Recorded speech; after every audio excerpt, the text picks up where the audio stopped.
and then you pardoned CZ. How do you address the appearance of pay for play? Well, here's the thing. I know nothing about it because I'm too busy doing the other. But he got a pardon. But he got a pardon. No, I can only tell you this. That's President Trump admitting that he did not know anything about the Binance exec with whom he gave a pardon. The guy who, by the way, is helping his sons Eric and Don Jr.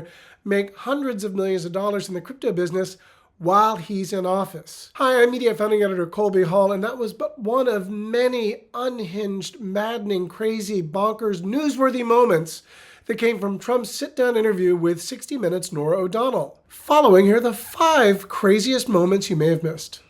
Number 5, Trump thinks ICE is kind of soft. That's right, Norah O'Donnell confronted Trump about ICE agents doing, well, really tough stuff against alleged illegal immigrants. Asked him, is this what we really want? Americans have been watching videos of ICE tackling a young mother, tear gas being used in a Chicago residential neighborhood, and the smashing of car windows. Have some of these raids gone too far? No, I think they haven't gone far enough because we've been held back by the judges, by the liberal judges that were put in by Biden and by Obama. You're okay with those tactics? Yeah, because you have to get the people out. You know, you have to look at the people. Many of them are murderers. Many of them are people that were thrown out of their countries because they were, criminals. That's one way to look at it. Then she followed and said, when is enough enough? When will you say that this project is done? When will you declare mission accomplished on immigration? Well, it takes a long time because, probably I say 25 million people were let into our country. A lot of people say it was 10 million people, but whether it was 10 or, I believe I'm much closer to the right number. Of the 25, many of them should not be here. 25 million, 10 million, who knows?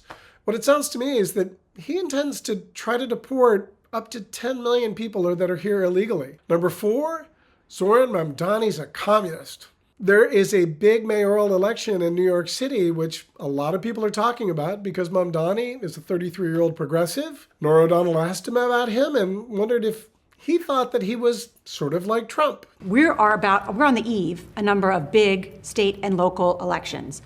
One of the most watched is the one for mayor of New York City. Yeah. Zohran Mamdani, 34-year-old Democratic socialist. He's the front communist, not socialist, communist. He's far worse than a socialist. Some people have compared him to a left-wing version of you, charismatic, breaking the old rules. What do you think about that? Well, I think I'm a much better looking person than him, right? Better looking, funny bit.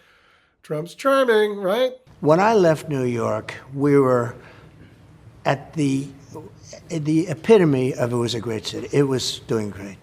It was a great city, but there was some bad signs because we had a guy named de Blasio who was the worst mayor. Like I say, Biden was the worst president. De Blasio was the worst mayor. But what if Mamdani becomes mayor? It's going to be hard for me as the president to give a lot of money to New York because if you have a communist running New York, all you're doing is wasting the money you're sending there. So I don't know that he's one, and I'm not a fan of Cuomo one way or the other, but if it's going to be between a bad Democrat and a communist, I'm going to pick the bad Democrat all the time, to be honest with you. So Mamdani isn't a communist. I mean, he's using hyperbole there. But the headline is that Trump supports Governor Cuomo to be mayor. That's the headline, right? Not surprisingly, Mamdani jumped all over that and made it part of his ad campaign. A vote for Cuomo is a vote for who Trump wants. Not sure Cuomo wants that. We'll see how it works out. Number 3, Trump doesn't know much about his pardons, apparently. Trump has either pardoned or commuted up to 1,600 people since he's been in office, a fact that Norah O'Donnell brought up and went specifically after the crypto exec, the leader of Binance. This is a question about pardons. The Trump family is now perhaps more associated with cryptocurrency than real estate. You and your sons, Don Jr. and Eric, have formed World Liberty Financial with the Witkoff family, right, helping to make your family millions of dollars. It's in that context that I do want to ask you about crypto's richest man, a billionaire known as CZ. He pled guilty in 2023 to violating anti-money laundering laws. Right. The government at the time said that CZ had caused significant harm to U.S. national security, essentially by allowing terrorist groups like Hamas to move millions of dollars around. Why did you pardon him? Okay, are you ready? I don't know who he is. I know he got a 4-month sentence or something like that, and I heard it was a Biden witch hunt In 2025, his crypto exchange Binance helped facilitate a $2 billion purchase of World Liberty Financial's stablecoin. And then you pardoned CZ. How do you address the appearance of pay for play? Well, here's the thing. I know nothing about it because I'm too busy doing the other. But he I can got a only tell pardon. you that. He knows nothing about it. He knows nothing about it. Keep in mind, the House Oversight Committee has been looking into the sort of alleged illegal or inappropriate use of an auto pen for Biden to sign pardons, alleging that Biden had no idea who he was actually pardoning. But in this instance, the sitting president is just openly admitting that he doesn't know who this person is, or that this individual was responsible to upwards to $2 billion investment into the crypto coin that has made his sons super wealthy, to the tune of like $800 million, according to a recent filing by the Trump org. So how is this not the most corrupt thing in the world? My sons are into it. I'm glad they are because it's probably a great industry, crypto. I think it's good. You know, they're running a business. They're not in government, and they're good. My one son is a #1 bestseller now. My wife just had a #1 bestseller. I'm proud of them for doing that. I'm focused on this. I know nothing about the guy other than I hear he was a victim of weaponization by government. When you say the government, you're talking about the Biden government. It's a corrupt government. Biden was the most corrupt president, and he was the worst president we've ever had. I only care about one thing. Will we be #1 in crypto? Crypto has turned out, and in that sense, I've been right. Crypto's turned out to be a massive industry, if you want to call it that. And I'm very proud to say that we are far and away ahead of China and everybody else. Now, China's getting into it very big right now. If you want to go after people, you're going to kill that industry, and it'll be very bad. Tremendous number of jobs. I campaigned positively on crypto, very openly. I campaigned. Biden campaigned against it. When Biden found out that I was getting like 100% of the crypto vote, which was a lot, he switched totally, and he went in favor of crypto. They went totally in favor. They had many people under indictment. They let them all go. They let them all go. You know that. Many people were under indictment. Biden was a corrupt president. Biden went all in on crypto at the very end because he thought he could get some votes. It didn't work. They voted for me. He insists Biden was the most corrupt administration in history. And a lot of people looked at the time, son Hunter Biden selling artwork, paintings of his for $25,000, $50,000, which seemed crazy and was alleged to be corrupt because who knew where that money was coming from? Well, in this instance, we have foreign investors who were anonymous who are giving billions of dollars to the Trump organization. And yet Trump has the temerity to say, of course, that Biden was more corrupt. This is predictable. Trump takes an allegation, spins it around and says, no, they're worse. But the fact that this was on air and this was on TV and he was so nakedly sort of defending it, admitting that he was ignorant to it all, this is a major deal that even Republican commentators like Fox News Guy Benson said, hey, we have to be consistent. This is not acceptable, nor should it be. $2 billion purchase of World Liberty Financial's stablecoin. And then you pardoned CZ. How do you address the appearance of pay for play? Well, here's the thing. I know nothing about it because I'm too busy doing the other. But he I can got a only pardon. tell you that. But he got a No, pardon. I can only tell you this. My sons are into it. I'm glad they are because it's probably a great industry, crypto. I think it's good. You know, they're running a business. They're not in government, and they're good. My one son is a #1 bestseller now. My wife just had a #1 bestseller. I'm proud of them for doing that. I'm focused on this. I know nothing about the guy other than I hear he was a victim of weaponization by government. When you say the government, you're talking about the Biden government. It's a corrupt government. Biden was the most corrupt president, and he was the worst president we've ever had. Number two, Trump hit 60 Minutes hard for that Kamala Harris headed. Of course, you recall that Trump sued 60 Minutes for a whopping $20 billion, alleging campaign or election interference given a awkward edit that they gave to Kamala Harris' answer during her 60 Minutes interview a year ago about Israel ignoring the Biden administration. The press got behind her. Oh, they were so behind her.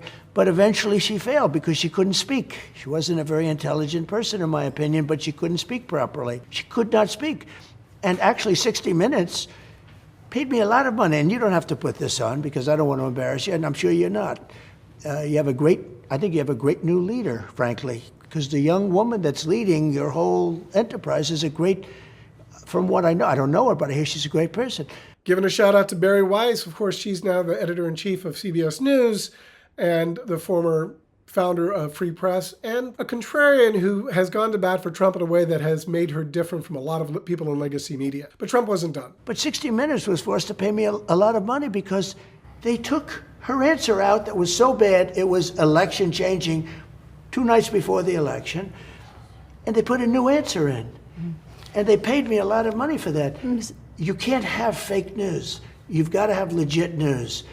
And I think that it's happening. Mr. President? I see good things happening in the news. I really do. And I think one of the best things that happen is this show and new ownership, CBS and new ownership. I think it's the greatest thing that's happened in a long time to a free and open and good press.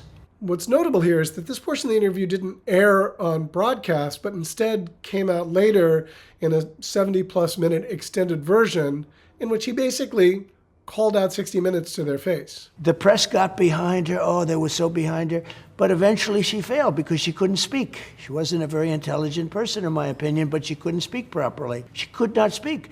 And actually 60 Minutes paid me a lot of money. And you don't have to put this on because I don't want to embarrass you, and I'm sure you're not.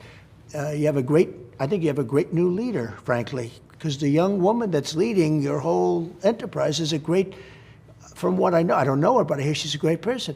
But 60 Minutes was forced to pay me a lot of money because they took her answer out that was so bad it was election changing 2 nights before the election, and they put a new answer in. And they paid me a lot of money for that. You can't have fake news. You've got to have legit news. And I think that it's happening. Mr. President? I see good things happening in the news. I really do. And I think one of the best things that happen is this show and new ownership, CBS and new ownership. I think it's the greatest thing that's happened in a long time to a free and open and good press. And the number one most bonkers moment from the whole interview? So this portion of the interview is the nuttiest, and probably for that reason never not only made air, but wasn't even released. At the end of the part of the conversation about pardoning the bit dance and the appearance of corruption, Norah O'Donnell simply said, "So you're not concerned about the appearance of corruption with this?" To which he said, and I'm reading from the transcript, "I can't say because I can't say I'm not concerned. I'd rather not have you ask the question. But I let you ask it. You just came to me and you said, 'Can I ask another question?' And I said, 'Yeah, this is the question.'" O'Donnell says, "You answered. I don't mind. Did I let you do it? I could have walked away. I didn't have to answer the question. I'm proud to answer the question. You know why? We've taken crypto." So then he goes back to this whole conversation about crypto. So no, we don't know the tenor and tone of this, right? But what he did said clearly is, "I could have walked away," which, given the context of this back and forth and how she was flatly asking about the appearance of corruption, suggests that there's a reason that they didn't want to put this out there. And I don't know specifically, I reached out to CBS to ask why it wasn't included, but I got to think that the White House didn't want footage of President Trump threatening to walk away from the video, from this interview, to be recorded and viewed over and over again. Thankfully, some people read the transcript that 60 Minutes put in very, very closely and compared it to that which was the 70-minute extended version that they released and noticed that part was gone. Just another in a long list of examples where Trump seems to be using the power of his administration, the White House, the executive branch, to try to do whatever he wants. Classic authoritarian play, and something that has concerned a lot of Americans. Again, I'm Mediaite founding editor Colby Hall. Please click the like and subscribe button for more videos like this. Thank you for watching.